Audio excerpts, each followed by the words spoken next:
Kami dari PSSI datang ke sini untuk melihat secara teknis kesiapan venue kandidat calon tuan rumah Piala Dunia U20 tahun 2021. Sebelum ke sini kita sudah mengunjungi beberapa tempat di Jakarta, Bandung, Solo, Surabaya, dan Bali, dan terakhir kita menuju ke Palembang.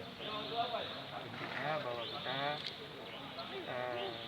memastikan sebagai kepanjangan tangan dari FIFA tentang terkait persiapan apa yang dibutuhkan terkait penyelenggaraan ini. Kita sudah sampaikan sebelumnya, sekarang kita catat progresnya bagaimana, apakah menuju ke sana bagaimana nantinya, supaya pada saat nanti ditetapkan ataupun dibutuhkan untuk penyesuaian itu semuanya sudah terpenuhi. Intinya itu saja. Contoh yang hal-hal sepele lah. Pada saat mungkin pertandingan satu dengan nggak usah jauh-jauh, mamanya SEA Games, Asian Games, mamanya pertandingan apa yang paling dekat itu. Pada saat dicek saat itu kondisinya sesuai.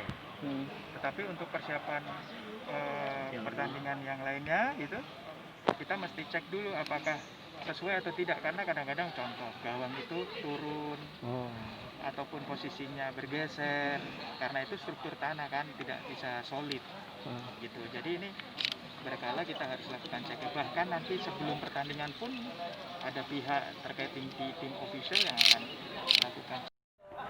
Kami dari PSSI datang ke sini untuk melihat secara teknis kesiapan venue kandidat calon tuan rumah Piala Dunia U20 tahun 2021. Sebelum ke sini kita sudah mengunjungi beberapa tempat di Jakarta, Bandung, Solo, Surabaya, dan Bali, dan terakhir kita menuju ke Palembang. Intinya bahwa kita memastikan sebagai kepanjangan tangan dari FIFA tentang terkait persiapan apa yang dibutuhkan terkait penyelenggaraan ini.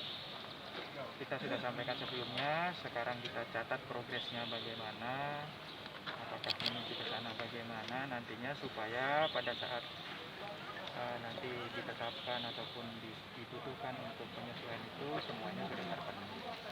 Intinya itu saja. Contoh yang hal-hal sepele lah. Pada saat mungkin pertandingan satu dengan nggak usah jauh-jauh, mamanya SEA Games, Asian Games, mamanya pertandingan apa yang paling dekat itu. Pada saat dicek saat itu kondisinya sesuai. Tetapi untuk persiapan pertandingan yang lainnya itu kita mesti cek dulu apakah sesuai atau tidak, karena kadang-kadang contoh gawang itu turun ataupun posisinya bergeser, karena itu struktur tanah kan tidak bisa solid gitu. Jadi ini berkala kita harus lakukan cek, bahkan nanti sebelum pertandingan pun ada pihak terkait tim official yang akan melakukan.